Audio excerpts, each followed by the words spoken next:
우리는 푸틴의 총알바지가 되기 싫다. 지금 러시아에서 엄청난 해외 탈출 시도가 일어나며 아수라장이 되고 있습니다. 푸틴은 지난 21일 우크라이나 전쟁과 관련해 예비군 30만 명의 군 동원령을 내렸습니다. 러시아가 군 동원령을 발동한 건 제2차 세계대전 이후 처음으로 이제 사실상 전면전에 돌입했다고 말하고 있습니다. 동원령이 떨어지자 러시아 38개 도시에서는 반대 시위가 벌어졌습니다. 영국 일간지 가디언은 동원령 발표 이후 구글과 러시아 검색 사이트 얀덱스에서는 징병을 피하는 방법 등의 검색이 크게 늘었다고 했습니다.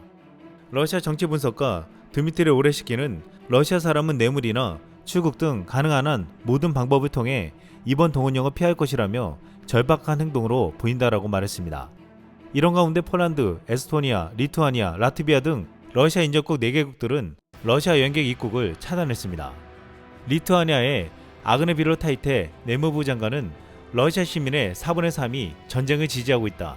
전쟁을 지지하는 이들이 리투아니아와 유럽 연합을 거쳐 전 세계를 자유롭게 여행하는 것을 용납할 수 없다라고 입국 금지 배경을 설명했습니다.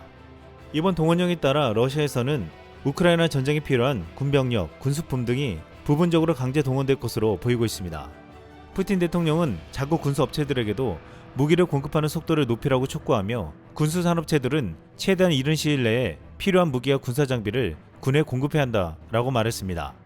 푸틴 대통령은 21일 연설에서 나토 주요국 고위 인사들이 러시아에 대해 핵무기를 사용할 수 있다는 발언을 하고 있다며 그런 발언하는 사람들에게 러시아가 다양한 파괴 수단을 갖고 있고 몇몇 경우에는 나토 행국보다 더 현대화된 무기를 보유 중이라는 점을 상기시키고 싶다라고 말했습니다.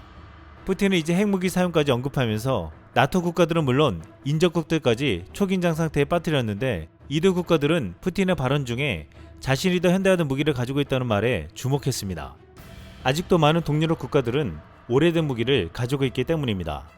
푸틴이 핵무기 위협을 하고 있지만 쉽게 사용하기는 어렵다고 보고 있기에 러시아가 실제로 우크라이나 전쟁에서 쓰고 있는 무기를 제압할 최신식 무기를 하루빨리 확보하는 게 시급한 과제가 되고 있습니다.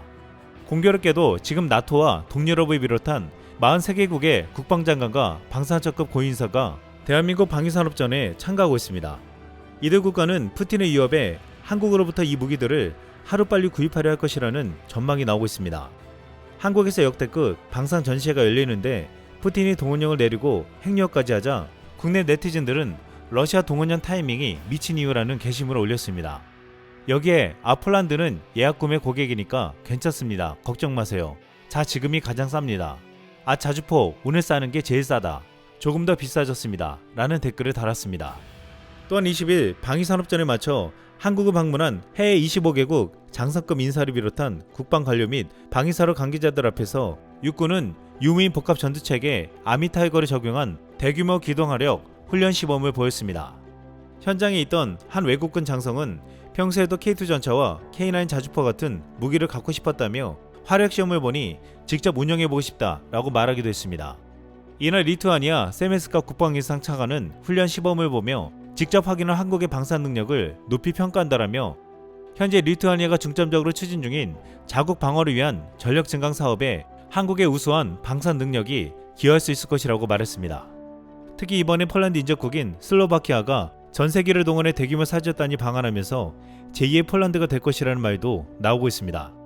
20일 슬로바키아 국방장관이 방산협력을 위한 한국행에 나서면서 무기 도입 협상 계획을 구체적으로 공개했습니다. 야로슬라프 나드 슬로바키아 국방장관은 SNS에 사절단 30여 명과 함께 한국행 전세기에 오른 사진을 게재하고 한국 방산업체 대표들과 협상하기 위해 한국으로 간다라고 밝혔습니다.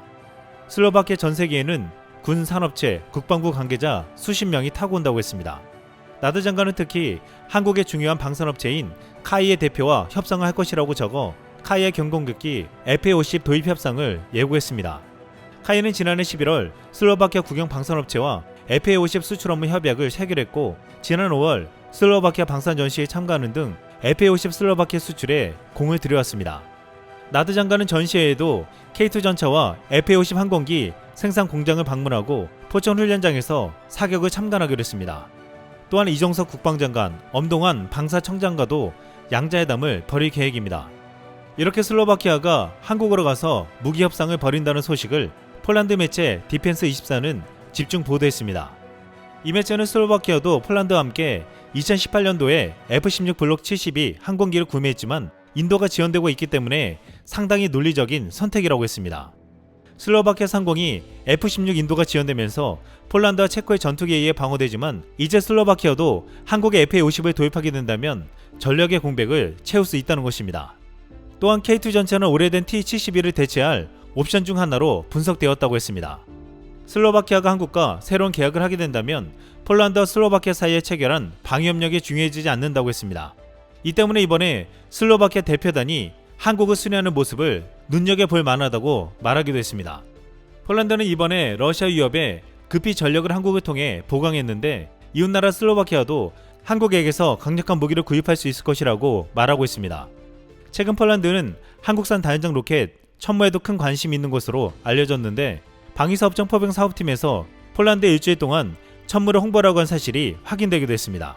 이 때문에 곧 폴란드는 천무까지 도입할 것으로 예상되고 있습니다. 이번에 일산 킨텍스에서 열리는 대한민국 방위산업전에는 현재 수출 주력 상품인 K9 자주포, K2 전차, FA-50 홍보가 가장 크지만 놀라운 한국의 새로운 무기에 대해서도 알린다고 했습니다. 그 중에 대표적인 것이 카이가 KF-21 보라밀 전투기 개발에 이어 독자 개발에 나서는 대형 수송기입니다. 카이는 오늘 21일 경기 고양시 일산 킨텍스에서 열리는 대한민국 방위산업전 부스에 한국형 제트 수송기 모형을 공개할 예정입니다. 모형을 공개한다는 것은 기본 설계가 상당 부분 진척됐다는 것이라고 했습니다. 2021년 공개된 대형 수송기 개발 방안에 따르면 국산 대형 수송기는 2년의 선행 연구를 진행해 7에서 9년의 체계 개발을 끝낸 2035년에 양산을 시작할 수 있을 것으로 소개되었습니다. 개발비는 3조 원, 양산비는 18조 원으로 대당 약 900억 원 규모입니다. 항공업계 관계자는 국산 수송기 플랫폼을 독자 개발할 경우 수송기를 한 대도 수출하지 못한 우리나라가 국내 수요 창출은 물론 고정익 시장의 33%에 이르는 수송기 특수임무기 시장 진출에 길이 열리게 될 것이라고 말했습니다. 특히 수송기 플랫폼을 갖출 경우 향후 중형 민간 여객기 개발의 길도 열리게 됩니다. 카이가 발표한 국산 대형 제트 수송기에 놀라운 CG가 공개되었는데 여기에는 하늘에서 전차가 떨어지고 수많은 무인기들이 함께하는 장면들이 보여 큰 기대를 하게 만들고 있습니다. 그런데 이번 전시회에 KF-21 네이비가 최초로 공개된다고 해서 관심이 집중되고 있습니다. 최근 한국에서는 정권이 바뀌면서 항공모함에 대한 예산이 사라졌다며 자초대 위기에 놓여있다고 했습니다. 그런데 19일 열린 국방위원회에서 김승경 합참의장이 국산 전투기 KF-21 보라매를 항공모함에서도 운용할 수 있도록 함재기형으로 개량하는 방안을 검토하고 있음을 시사했습니다. 아울러 해당 함재기형을 탑재하기 위해 현 정부가 재검토 중인 경항공모함 건조 사업을 중형 항모로 체급을 키우거나 설계 변경을 할 필요가 있다는 취지의 말까지 했습니다. 카이는 대한민국 방위산업전 개막식인 오는 21일 자체 부스에 KF-21 네이비 모형을 처음으로 일반에 공개한다고 했습니다. 특히 한국이 40대를 도입한 공군의 F-35A 에픽스 2차 도입 사업 20대를 F-35B가 아닌 F-35A로 결정한 바 있습니다. 이에 따라 경항모 사업 추진 시 핵등 유지 비용과 가성비가 낮은 F-35B 해외 도입 대신 KF-21 네이비 국내 개발 사업이 탄력을 받고 있다고 했습니다. F-35B는 비싼 유지 비용에 비해 무장 탑재량이 적고 작전 반경이 짧다는 지적이 나오자 국산 개발 방안이 급물살을 타고 있는 것입니다. 카이는 KF-21 네이비를 수직 이착륙기가 아닌 미국의 F-35C와 같은 해군용 함재기로 설계하는 방안을 검토하고 있습니다. 최근 민간 연구기관에서 활주로가 긴 7만 톤급 중형 항모가 배치된 상황을 가정해 만든 컴퓨터 그래픽 영상을 보이면서 한국은 중형 항공모함을 만드는 동시에 KF-21 네이비까지 만들 것으로 확인되고 있습니다. 푸틴의 동원령으로 우크라이나 전쟁은 새로운 국면을 맞이하고 있는데 주변국들에게 한국은 이런 위협으로부터 살아남기 위해 반드시 협력해야 할 나라로 여겨지고 있습니다. 반면 푸틴은 한국으로 인해 난처한 상황이 되고 있습니다. 이상 쓸망이었습니다.